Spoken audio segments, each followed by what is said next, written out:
Саламатсыздарбы? Назарыңыздарда Назар Ньюс маалымат агенттиги. Бүгүн бизде конокто саясатчы Бектур Асанов. Саламатсызбы, Бектур мырза?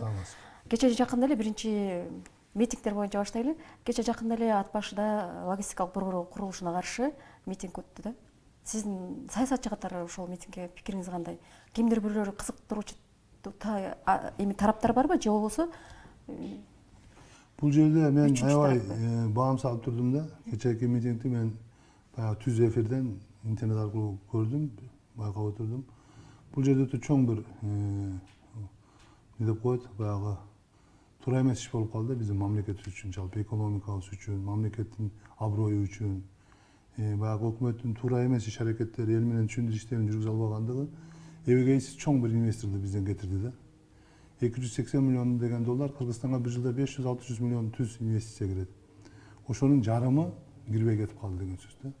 Бул аябай чоң биз үчүн жакшы эмес иш болуп калды. Эми бул маселени өкмөт иштеш керек болчу мурда. Эл менен түшүндүрүш керек болчу. Баягы элдин күбөн санаган, бийликке ишенбеген жактарын ынандырып ишендириш керек болчу. Бул жерде кыргыз мамлекети биздин элибиз гана утаарын далилдеш керек болчу. Эгерде баягы келишимдерде туура эмес жагдайлар болсо аларды оңдош керек болчу. Буга окшогон бир да иш аракет кылбады дагы булар. Биз курбайбыз, инвесторлор кетип калды деген. Баягы элге оодарып салуу сыяктуу бир өздөрүн актап атышат. Бүгүн премьер-министр айтып атат, мурунку бийликти күнөөлөп атат. Мурунку бийликке болбогон иш элдин баягы бийликке ишенбегендиги ушуну келип жаратты дегендей сүйлөп атат. Бүгүн бизнесмендер менен жолугушуп атчы. Мен ойлойт элем, бул премьердин жекеден жеке бул шалаакылыгы, премьер өкмөттүн туура эмес иш жүргүзгөндүгү. Мындай учурда керек болсо өкмөт отставкага кетиш керек болчу.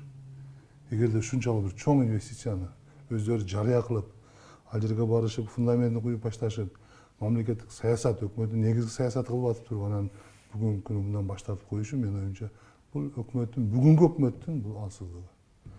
Элибизди эске алыш керек да, мындан кийин биз аябай ойлонуп, түшүндүрүү иштерин бизнесмендерибиз, журналисттерибиз, ошол эле жаштарыбыз, саясатчы, жаш саясатчыларыбыз баардыгыбыз ийип отуруп түз кеңешип ушул маселеге, ушундай маселеге, инвестицияга болгон мамилеге өзгөчө мамиле кылышыбыз керек болуп калды. Бирок ошол эле митингден болуп өткөндөн кийин азыр жалпы коомчулуктун арасында 2 мартта чоң митинг болот деп атат. Жер үйдү шылтоо кылып, ошол Ат башын шылтоо кылып, Сооронбай Шариповичти кызматтан кетирүү боюнча, президенттиктен кетирүү боюнча катуу сөз жүрүп атат да. Буга сиз боюнча, ушул сөз боюнча сиз дагы миштерди окуп калып атасызбы? Эми мындай да, бул саясат, экономика, мына келе жаткан шайлоолор, жаздагы баягы жергиликтүү шайлоо 5 шаар жана 20дан ашык айыл өкмөт, анан айыл кеңештердеги, анан күздөгү чоң парламенттик шайлоо, бул сөзсүз бул бийлик саясатты курчутат, ар кандай аракеттер болуп атат. Сөзсүз түрдө эртең 2 мартта мына Садыр Жапаровдун талапкерлери, жер үй, ошол эле логистикалык борборго каршы Ат башыдагылар баардыгы бирге митингге чыгат деген аракеттер болуп атат. Бул сөзсүз боло турган нерсе, себеби бийлик саясат ушундай болот, демократиялык коом, коомдо жашасак демократияны куруп атабыз. Бийлик мындан чочубаш керек деп ойлойм, бирок туура кадамдарды жасаш керек, туура жыйынтыктарды чыгарыш керек. Эч кандай деле коркунуч жок. Мисалы, кадамдар туура болсо, шайлоолор туура барат, шайлоолор туура өтөт, шайлоолор туура өтсө, бүгүнкү күндө саясий кризис деп атпайбызбы, парламенттик кризис деп атабыз да. Конституциялык кризис деп атабыз, конституция иштебей атат деп атабыз.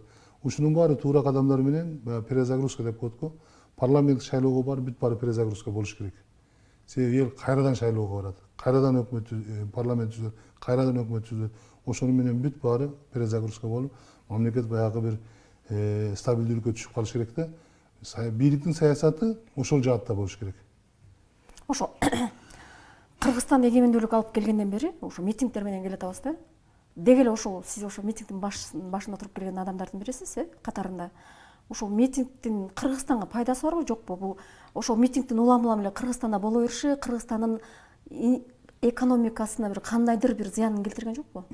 Бул жерде биз мындай кеңири масштабта карай турган болсок, демократиялык коомдо митинг керек. Мыйзам иштебеген учурда, бийлик өзүн билемдикке барганда, баягы элдин үнүн, элдин таасирин митинг аркылуу гана бийликке таасир кылса болот да. Ошондон бийлик туура чечимдерди чыгарыш керек. Ошондо. А бул жерде митинг баягы мыйзам чегинде иш болуп атпайбы? Мыйзам жооп берет, конституция жооп берет. Ошондуктан биз митингдерден коркпошубуз керек. Бийлик оппозициядан же оппозиция чогулуп атат же митинг болуп атат дегенден коркпош керек. Бардыгын мыйзамдын чегинде аракет кылыш керек. Бийлик дагы мыйзамдан чыкпаш керек. Ошол эле митингди уюштургандар дагы. Ошондуктан мен мына жазда келе жаткан ар кандай коркунучтарды айтып атышат, жаз аябай кызуу болот деп атышат. Мен андай деле коркунучту көргөн жокмун. Бардыгы буюрса стабилдүү эле болот, митингдер болот өтөт, күздүгө шайлоого жетебиз. Кеп ошо күздөгү шайлоо кандай өтөт? Күздөгү шайлоого чейинки азыр жаздагы шайлоо кандай болот? Муну Ош шаары, Токмок шаары, Рыбачы, Балыкчы, Караколдогу шаар бул эң чоң репетиция да, бул чоң шайлоонун алдындагычы. Ушул жолдо бийликтин мамилеси кандай болот? Мурунку бийликтерде эле дагы эле бийлик ууру кески олигархтар, алдым жутумдар менен иштешип, ошолордун партияларын өткөзөбү? Же баарына бирдей мыйзам чегинде, баарына бирдей тең шарт түзүп береби? Эгерде баары ушундай болсо, анда бийликке болгон ишеним артат. Анда парламент шайлоодагы стабилдүү өтөт деген гарантия болот да. Мисалы ойлонуп көрүңүз, азыр бир топ партиялар, ошол эле чоң эле партиялар, Атамекен, республика партиялары Ош шаарына кандидатурабызды койбойбуз деп жарыя кылышты. Бул деген ишенимди кетирет. Демек, олигархиялык 3-4 партия коет. Мисалы баягы Жанар Акаевдин партиясы коюп атат. Эми ушуга окшогон партияларды койгон эл карап турат да. Эгерде шайлоо таза өтүп, туура өтүп, эл каалагандай шайлоолор болуп, баягы сатып алуулар, коркутуу үркүтүүлөрү жок шайлоо өтсө, демек анда элде бүгүнкү бийликке болгон ишеним артат дагы, күздөгү парламент шайлоонун стабилдүүлүгү дагы жогорулайт. А эгерде бүгүн акча менен, алдым жутум, коркутуу үркүтүү менен бир 2-3 олигархиялык бар, ууру кески партиялар бере турган болсо, анда сөзсүз түрдө күздөгү партия, күздөгү парламент жакшы болбой калат. Бир мисалда 2005 жылы биз бийликтин ошол убактага чейин кылган аракеттерин көрүп отуруп, биз шайлоого эмес, чынын айтыш керек, 2005 жылы революцияга даярданганбыз. Себеби Акаев таза шайлоо өткөзбөйт, бирибиз да өткөзбөйт. Алдын ала белгилүү болуп калган. Өткөн депутатты дагы сот аркылуу аны мандатын бербейт. А эмне кылыш керек? Бүтүндөй прогрессивдүү күчтөр биригип каршылык көрсөтүү керек болуп калды. Жыйынтыгы күчкө салып кызын алып келди, уулун алып келди Акаев туурабы. Бүтүндөй прогрессивдүү күчтөр биригип алып ага каршылык көрсөттүк. Натыйжасы революция менен бүттү. Ушундай жагдай түзүлбөш керек да. Бул учурда президенттин өтө таасири чоң, эң негизги бийлик президенти болгондон кийин президент өтө калыс болуш керек. Президент бир дагы бийликке татпаш керек, бир дагы партияга татпаш керек. Өтө калыс болсо, борбордук шайлоо комиссиясы калыс болсо, күч органдары калыс карап тура турган болсо, мен оюмча шайлоо дурус өтөт. Мына бир баягы көңүл кала турган нерсе, мына баягы шайлоонун алдында өтө көп өйүп кетти деп атпайбы баягы каттоого тургандар. Ош шаарында 33 000 кишиге, өзү 130 000 киши болсо, дагы 33 000 киши кошулуп кетиптир. Эмеде 6 000 кошулуптур деп атат Токмокто. Ушуларга каршы кылмыш иши козголду. Менин оюмча бул бийлик тарабынан болгон жакшы реакция. Эми бул кылмышты козгоол эмес, бул кылмышты ушул апрель айына чейин тергеп бүтүп сотко өткөзсө, биз чоң иш болот эле да. Ушундай аракеттер бийлик тарабынан болуш керек. Негизи өзүңүз айтып калдыңыз, 2005 жылды эскерип, мен 2010 жылды эскерип айтып коеюн. 2010 жылы сиз Куранбек Бакиевдин бийликтен кетишине өтө каршы тургансыз да. Андан Бакиевдердин бачагын чыгарам деп ошол эле учурда Алмазбек Шаршемов сиздин бачаңызды чыгарып койду. Анан эле келген саясатка келген кишилер бүгүн келген саясатка кетсе, бүгүн кетсе, эртесине ошол мурдагы саясатка шылтамай болуп калды да. Ошол митингге катышып, же болбосо ошол учурдагы окуяларга күбө катары деги эле кыргызстандын ошо биздин аткаминерлердин катачылыгы эмнеде болуп атат? Бизде баягы тарыхта баягы мен дагы көп анализдейм. Бийлик мурдагы катачылыгын кайра эле кетирип атат. Мисалы Акаевдикин Бакиевдикин Атамбаев да. Бул баягы комплекстүү реформалар болбой жатат. Командалык аракеттер болбой жатат. Мисалы келген бийлик дагы эле мурдагы олигархиялык топко көз каранды болуп калып атат. Акчалуу топтор партияларды сатып алып атат. Ошого ылайыктуу мыйзамдар кабыл алынып калып атат. Ошонун негизинде конституция иштебей жатат. Көбү конституцияны жамандайт. Мен конституцияда жамандык көрбөйм. Кеп иштеген конституция жаман болот да. Конституция иштебей жатат. Ошондуктан бирден бир бүгүнкү чейин келген проблемалар, бүгүнкү президент ошол катачылыкты кетирбеш керек да. Бектур мырза, мындай да. Негизи Кыргызстанда, биздин Кыргыз Республикасында президентти кетирүү мода болуп калды. Аскар Кашкеттердик, Курмай Сашкеттердик. Ошол эле убакта азыр биздин Кыргызстандын ичинде болуп аткан эмиш-миштерге кулак түрө турган болсок, ошо Сооронбай Жээнбековду кетиришибиз керек деген бир сөздөрдү угуп калдык да. Негизи биз ошол президенттерди кетиришибиз керекпи же ошонун айланасындагы Сүмбүлгө окшогон маалыматтарды туура эмес жеткизген кишилерди кетиришибиз керекпи? Жана мен айтайын дегеним ошол да. Президенттерди кетирип аттык, тегерегиндегилер калбатты да. Бүтүнөй тегерек чет тазаланыш керек да. Тегерегине компетенттүү тазараак кишилер келиш керек команда. Кээ ошондой болуп атат да. Мисалы алга Кыргызстанды карасаңыз, Акаев учурунда, кийин Ак Жол, андан кийин СДПК ошол эле кишилер жүрөт. Алга Кыргызстандагы атасы болсо, азыр баласы азыркы бийликтин партиясында жүрөт да. Ушундай атадан балага өтүп атат булчу. Ошого чекит кое турган учур келди. Дал ошондой аракеттер болсо, менин оюмча баардык ордуна чөйт. Мисалы, таза эле шайлоо өткөзүп, бийлик баягы бир-эки партияны өткөзгөнгө аракет кылбай, таза шайлоо өткөзүп, мыйзам иштеген эле болсо, президент кааласа эле болсочу, баардык ордуна чөйт. Мен ойлойм, бүгүнкү күндө бийлик дагы муну карап отурат. Президентибиз тажрыйбалуу киши, канча шайлоого катышкан киши. Менин оюмча ушул учурда конкреттүү бир туура кадамдар болот, жакын күндөрдө деп ойлоп атам. Себеби могу шайлоо, Оштогу, Токмоктогу, Ырбачыдагы шайлоо, Балыкчыдагы Каракол. Бул шайлоо өтө маанилүү шайлоо. Себеби бул шайлоого бүгүн оппозиция дагы, сиз айтып атпайсызбы, президентти кетириш керек деген. Кетириш керек деген күч дагы, сактап калыш керек деген дагы, экөө эмне болсо ошо болсун деген дагы.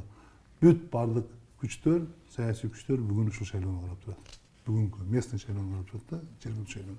Ошондуктан аябай кылдат, туура саясат болуш керек. Мыйзам иштеш керек.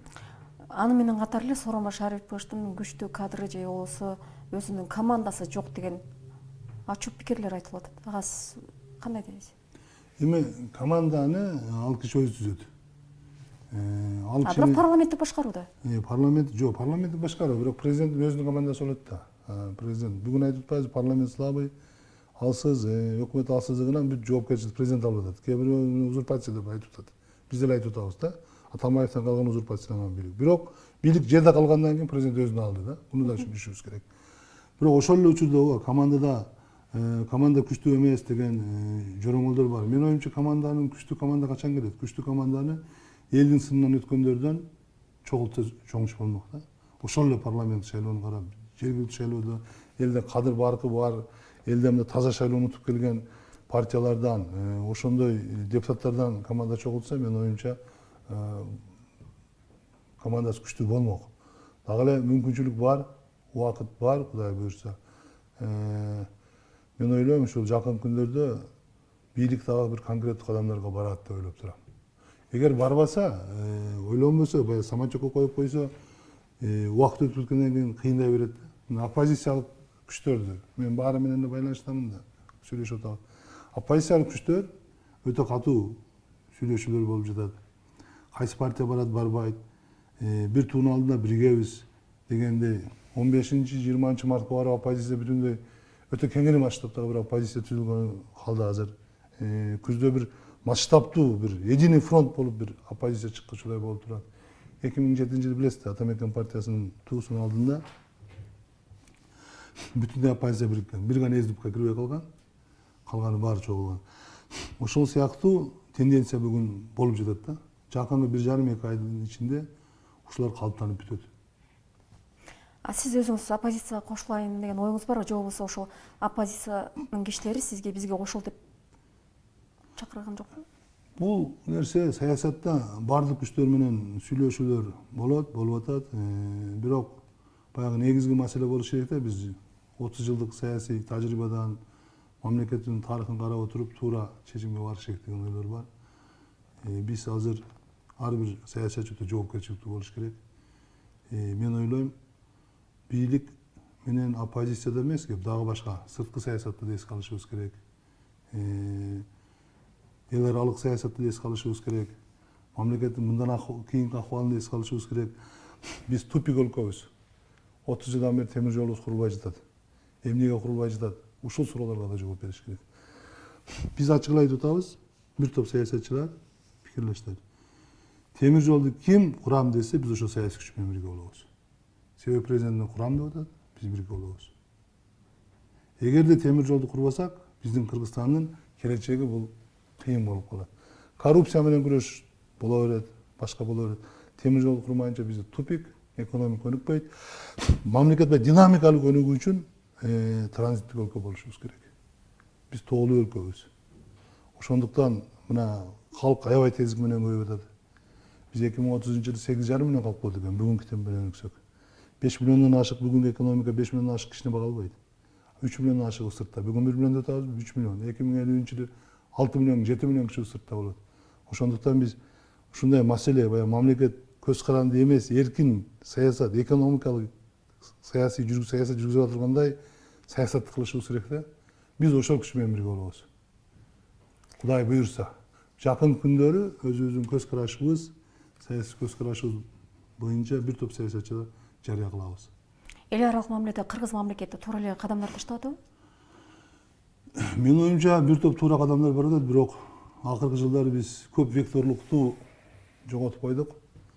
Бир гана Россиянын көзүн каратып карап калдык. Бул эбегейсиз мамлекет үчүн туура эмес, сырткы саясатта туура эмес иштер болду. Американын бизге баягы визаларды чектөө, бул катуу бизге дүйнөлүк масштабта биздин абийибизге, биздин мамлекеттин кадыр баркына тоо келди. Бул биздин экономикабызга дагы залакат тийе турган чоң иш болду. Ушунун баары бүгүнкү күндө сырткы саясаттагы да кээ бир туура эмес аракеттерибиз болуп атат. Ачык эле айтышыбыз керек. Биз Россия менен жакшы болушубуз керек, Кытай менен дагы. Ошол учурда Европа, Америка менен жакшы болушубуз керек. Биз көз каранды эмес мамлекетпиз. Себеби технология өнүгүү бул батыштан келет. Кааласак, каалабасак дагы. Ошондуктан эч жакты биз эшигибизди жаппашыбыз керек да. Тилекке каршы акыркы 1-2 жылда бизде сырткы саясатта да катачылыктар бар ушундай. Бектур мырза, кече жакында саясатчы Азимбек Бекназаровдун китебинин бет ачарында сиз Биримдик партиясы тууралуу аябай катуу сын айттыңыз да. Ошол сыныңызды эмне үчүн, кандайча ошол сизге ой пайда болуп калды? Биз ачык эле айтышыбыз керек, баягы саясатта 20-30 жылдан бери бийликти сатып алган күчтөр бар, олигархтар. Ал же бул бийликти сатып алышат, ал же бул бийлик кеткенден кийинки бийликтин тилин табышат. Бүгүнкү бийликтин тилин тапканга аракет кылып калышты. Алар криминал менен өтө ыңгайлашкан, мыйзамдарды бузуу, коррупциялык схемалардын башында турган инсандар ошол партиянын тегерегине чогулуп атат. Булар мамлекет үчүн өтө коркунуч алып келчү күчтөр. Ошого президент ошондой партиялар менен, ошол партияларга баягы ставка кылып, ошол партияларды өткөзгөнгө бийлик аракет кылбаш керек деген мен сөздү алдынан айтып атам да.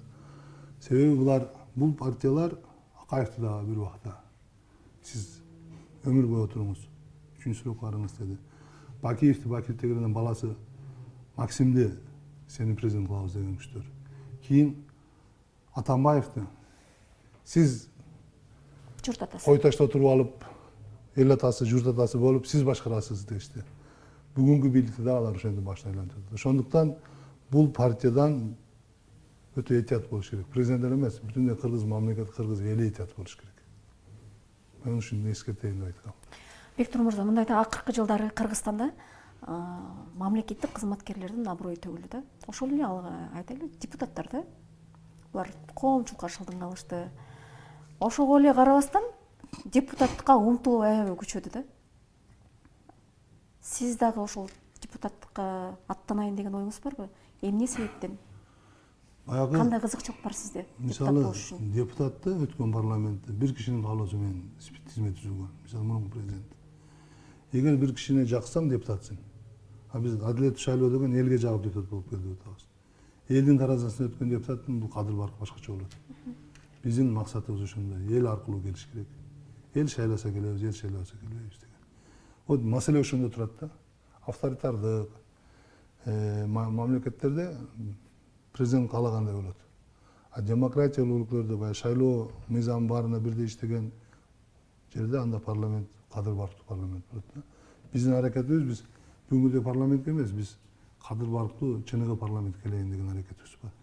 Эгерде бир парламент депутат болуп алып, эптен мандат алып келип, мен Акаевдин түшүндө деле, Бакиевдин түшүндө деле, Атамбаевдин түшүндө деле мүмкүнчүлүгүм бар болчу. Атамбаев менен талашпай эле мен келип СДПКдан келип отурсам болмок. Биздин принципиалдуу өзгөчөлүгүбүз ошондо да. Бүгүнкү күндө деле мен ачык өзүм позициямды бекем, ачык айтып эле ушу президентке да айтып атам. Могуну эсеп болуңуз. Шайлоону ачык кылыңыз. Прогресске каршы болбош керек. Прогрессти, тескерисинче прогрессти колдошубуз керек. Прогрессти эч ким токтото албайт. Ошондой позиция менен саясат жүргүзүп атабыз. Менин оюмча ушул позициябыз менен биз элге барабыз. Анан мамлекет Кыргызстан кичинекей мамлекет эмес, кичинекей мамлекет. 200 мамлекеттин территориясы боюнча 88-ci калкы боюнча дагы ушу жоон ортосунда турабыз да, 100-cü. 7 миллионго жакын калкы бар. 30-жылы 8,5 миллион, 50-жылы 13-14 миллион калкы бар. Жакынкы 30 жылда мамлекет болобуз. Бизге динамикалык өнүгүү керек. Дүйнөнүн эң чогортосундабыз. Эң бир баягы 9 жолдун тоому деп коет го. Эң бир стратегиялык баягы маанилүү жерде турабыз. Келечегибиз аябай чоң. Экинчиден, нефть деген доор бүтүп атат. Бүгүн арзан электр энергиянын доору келе атат. Бул эбегейсиз Кудай берген мүмкүнчүлүк мына биздин колубузда бар. Эбегейсиз сууларыбыз бар, көмүрлөрүбүз бар арзан. Ошондуктан Кыргызстандын келечеги аябай чоң да. Өтө чоң өлкөлөр бүгүнкү күндө эмнени басып калайын деп атат. Темир жолду курбасак, ГЭСтерди биз өзүбүз курбасак, ошонун баарын алар контролдогубуз керек. Мисалы, нефть өлкөлөрүндө билебиз, араб өлкөлөрүнүн 60-жылдары дүйнөлүк чоң компаниялар контролдогон. Ошол эле Саудини, Эмиратты, кийин алар сатып алышты. Кээ бирөөлөр улутташтырып алган күч менен. Ошол сыяктуу биз бүгүнкү күндөн баштап биздин ГЭСтерибизди алып коебуз, ГЭСтерди биз куруп беребиз деген өлкөлөр барбы? Ошолорду курдуп алышыбыз керек. ГЭСти баарын биз өзүбүз курушубуз керек. Ага кудуретибиз да жетет. Бизге жеткен маалыматтарга караганда сизди Биримдик партиясына кошулуш үчүн айрым мешиктерди акырын аңдып жүрүптүр деген маалыматтар тарады. Сиз ошо Биримдик партиясына кошулайын деген оюңуз барбы? Мен Биримдик партиясына кошула турган болсом, Биримдик партиясын мынтип жамандабайт элем да. Сындабайт элем. Мүмкүн сиз аларды жамандабай, сындап сизди чакырсын деген ойдо кылып аткан жок, андай эмес. Мен өзүм партия түзгөн, Эгемен Кыргызстан деген пикирлештер бар. Биз ушул өзүбүздүн партиябыз менен барабыз буюрса. Баягы ким айтат, өтөсүң өтпөйсүңбү? Саясат мындай болуш керек да. Өтөм же өтпөйм деп жасалбайт. Идея үчүн күрөш болот. Өтөм өтпөйм деген ал экинчи, үчүнчү маселе. Негизи депутаттык тармак жогорку кеңеш мыйзам чыгарат, мыйзамды көзөмөлдөйт да. Эмне үчүн депутаттыкка баардык эле аткаминерлер депутат болгусу келет? Же кыйрат деле мыйзам чыгарышпайт? Эми мамлекет парламенттик өлкө бизде. Бул мыйзам чыгарат, мыйзам көзөмөлдөйт деген эмес. Мамлекеттин негизги саясатын парламент аныктайт бизде. Мурда ошондой эле болчу. Негизинен баягы Кайтын учурунда баягы күчтүү парламент бар болчу. 2005-жылдары бир мыйзамды өкмөт 2 жыл өткөзө алчу эмес. Бүгүн бир звонок менен өтүп кетип атпайбы? Ошону катуу дискуссия бар болчу. Парламент өзүнүн функциясын аткарчу да. Парламентке барам деген кишинин көпчүлүгү эле менин оюмча ошондой болуш керек. Ушул баягы чордонуна барып, мамлекет алдын чечүү жерге барып, мен да аралашайын деген аракет болуш керек. Негизи.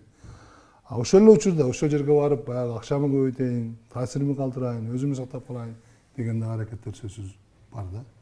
Ушул эки нерсенин себебинен ушу парламентке кызыгуулар болот. Эми Кыргызда мындай кыргызчылык бар да. Ошол учурда сиз Эгемен партия өзүмдөн Эгемен Кыргызстан дедиңизби? Ошол партия менен шайлоого аттанам деп атасыз да. Ал турган кеп шайлоого биздин атайын тепкичке илиниеби, илинбейби бул өтө чоң сурооду жаратат. Сиз Биримдик партиясыбы же башка партияларбы чакырса барасызбы? Жок, биз партиябызды таштап койдук. Ачык эле Биримдик Кыргызстан деген партиялар менен эч качан биздин көз карашыбыз дал келбейт. Башка прогрессивдүү партиялар менен сөзсүз түрдө баягы шайлоого жакын сүйлөшүүлөр болуп, биз чоң коалиция менен кеңири масштабта коалиция менен бирге барышыбыз мүмкүн. Бул темада биз сүйлөшүүлөр болуп атат. Менин оюмча бул али убакыт бар. Бир күзгө чейин сүйлөшүүлөр болуп, менин оюмча август айына барып бушат го. Ошондуктан пикирлештер өзү негизинен менин оюмча бир 4-5 чоң топ болот да. Кимдер болушу мүмкүн ошол партиядан? Кайсы партиялар болушу мүмкүн? Бийликти колдойбуз деген партиялар, олигархиялык бир эки партия болушу мүмкүн. Оппозициялык партиялар болушу мүмкүн бир экөө. Ошол сыяктуу диний мындай уклон менен дагы бир партиялар чыгышы мүмкүн, баягы Түркиянын ак партия дегендейчи. Ошол сыяктуу менин оюмча бир 4-5 топ, чоң топ болот. Биз сөзсүз ошонун бирөөндө болобуз. Мен ойлойм, биз прогрессивдүү парламентаризм болуш керек, Кыргызстан көз каранды эмес болуш керек, өз тагдырын өзү чечкенбиз мамлекет болушубуз керек деген позициядагы саясатчылар биз биргебиз. Демек, ошол партиядагы биздин азыркы жогорку кеңештин депутаттарынын кимиси жакшыраак иштеди? Ушу бир экөө ооз каларлык депутаттар болдубу? Менин оюмча мына Кимдер бар? жогорку кеңеште ошол эле Жанар Акаев, Каныбек Иманалиев, Никитенко деген саясатчылар менин оюмча бир топ жакшы өздөрүн көрсөттү десек болот да. Бирок негизинен жалпысынан баягы парламент өзүн көрсөтө албады да. Парламент өзүнүн эркин, өзүнүн позициясын, мисалы кечеги логистикалык сиңдир митинг боюнча 2-3 депутат кадыр бардуу фракция лидерлери барып ушуга аралашса болот эле да. Бул мамлекеттик деңгээлде иш аракет болуп атпайбы? Бирөө да аралаша алган жок. Ошондуктан жалпысынан парламент иш чыгаарлык эмес, арасында сөзсүз түрдө азыраак бар. Менин оюмча кийинки парламентте жок дегенде ушундай таасирлүү депутаттар бир 30% болсо, анда парламенттин таасири чоң болмок да. Негизи парламентке бизнесмендер келген жакшыбы же мээлүүлөр келген жакшыбы? Анткени дегенде Мен эки нерсеге баягы тарыхта дагы да, бул парламент жалпы дүйнөлүк парламентардын өнүгүүсүндө өзү саясатчы бизнесменден саясатчы чыкпайт да. Саясатчы бизнесмен бул өзүнүн бул эң чоң кызыкчылыгы бул өзүнүн акчасын көбөйтүү. Саясатчы бул таптакыр башка. Саясатчы ал пикир, идея үчүн күрөшкөн адам. Өзүнүн позициясы үчүн күрөшкөн адам. Ошондуктан бул жерде парламентке идеялар үчүн күрөшкөн, идеялардын күрөшүнүн натыйжасында күчтөр, саясий күчтөр келиш керек. Ошондо бекем болот парламент. Мисалы айтып атпайбызбы? Эмнеге дейт 2005-жылы Алга Кыргызстан утту дагы 2010-жылы 2009-га эме өттүбү? Ак жол. Алар бийликти сактап ала албады. Себеби алар чыныгы элдин каалоосу менен келген жок. Акчанын күчү менен, административдик ресурстун күчү менен келди. Ошондуктан элдин каалоосу менен келген бийлик ал бекем болот. Аны көчөгө 10-15 миң киши менен чыгып кетириш кыйын. Ошондуктан баягы легитимдүүлүк деген баягы саясатта эң чоң нерсе бар да. Легитимдүүлүк элдин ишеними менен келген. Биз ошого басым жасашыбыз керек. Сиздин божомоңуз боюнча ушу келечки парламенттик шайлоодо кайсы партиялар утушу мүмкүн? Азыр айтыш кыйын, себеби бизде коом ушунчалык өсүп калды. Экинчиден интернет аябай күчтүү. 5 жыл, 10 жыл мурунга карагандачы. Бизде Украинадагыдай саясий акыбал түзүлүп, эч ким күтпөгөн бир саясий күчкө утуп алышы мүмкүн. Себеби мен кече Америкалык институттун, республикалык институттун эмесин окудум да, опросун. Анда кээ бир партиялар мактанып атат, биз биринчиликти алыпбыз, экинчиликти, үчүнчүлүктү. Ошо биринчиликти алган партияң 17%, экинчиликти 11%, үчүнчүлүктү 10%. Каршымын деген 18% болуп атат. Бирөөнө да ишенбейм деген. Баарына каршымын деген 11% болуп атат. Мындайча айтканда, коомду бүгүнкү мен күчтүүмүн деген партияларга ишенбөөчүлүк жарымдан көбүрөөк түзүп атат. Бул деген кандайдыр бир жаңы күчтөргө бизде да талап аябай чоң да. Ошондуктан могу шайлоо таптакыр башкача болуп калышы мүмкүн. Акча да, административдик ресурс да жетишпей калышы мүмкүн. Жетишпей калышы мүмкүн. Мына эмени көрбөдүкпү? Украина. Миллиардтаган акчасы бар миллиардерлерди фотограф утуп алды. Мисалы, Днепропетровск деген шаарда жеке мандаттан Зеленскийдин партиядан чыккан бир фотограф жигит олигарх утуп алды. Канча акча чачпасын алчы.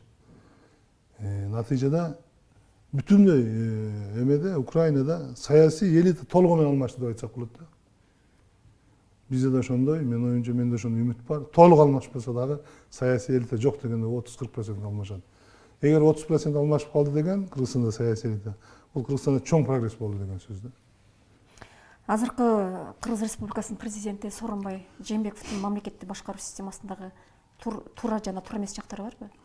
Мен негизинен чоң катачылык кетирген жок президент. Туура эле баратат. Сөзсүз түрдө баягы кээ бир ал кишинин шашпагандыгы, өтө этияттыгы айтып атышат да, сындап атышат. Бирок буга да бир топ себептер бар да. Күчтүү парламент, күчтүү өкмөт жок жерде жалгыз кишиге кыйын болот. Ошол жагынан бир топ аксап атат.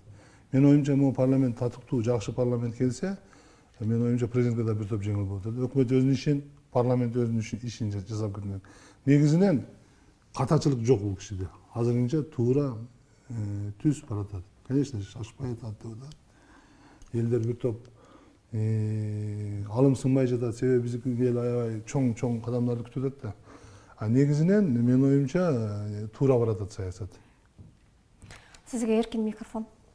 Рахмат. Эми мен ар бир кыргыздын ар бир жаранына кайрылат элем да. Биз 30 жыл көз каранды эмес соңку тарыхыбызда аябай көп нерсени басып өттүк. Эки революцияны. Анан кийин ушунчалык баягы ВКЧК, талаш тартыш, эки президент качып, үчүнчү президент түрмөдө турат. Ушунун баары менин оюмча биз анализдей турган учур келди да. Bunun баары баягы талаш тартыш, талкуу, кеңеш менен бүтүш керек да. Мен ойлойм, бардыгыбыз ойлонуш керекбиз. Бардыгыбыз баягы талашып тартышыбыз керек. Мемеге мүмкүнчүлүк калтырбаш керек да, баягы көчөгө чыгып мушташкандан башкасын жасашыбыз керек да. Көчөдөгү, парламенттеби талашып тартышып, анан экинчи чоң нерсе утканга да макул болушубуз керек. Утулган киши тан бериш керек да. Утулган да? Утулган киши. А бирок ошол эреже сакталыш керек. Себеби оюндун эрежеси туура болсо моюнга аласың да жыгылганыңа. Ошого оюндун эрежесин бул бийлик түзүп берет. Бул жерде бийликтин да ролу аябай чоң. Ошол ийгилик каалайм, тынччылык каалайм. Биздин студияга келип маек куруп бергениңиз үчүн чоң рахмат. Рахмат. Ишиңизге ийгилик. Сизге да чоң рахмат, ийгилик болсун. Биз менен Назар Ньюс маалымат агенттиги менен кайрадан эфирден көрүшкөнчө саламатта калыңыздар.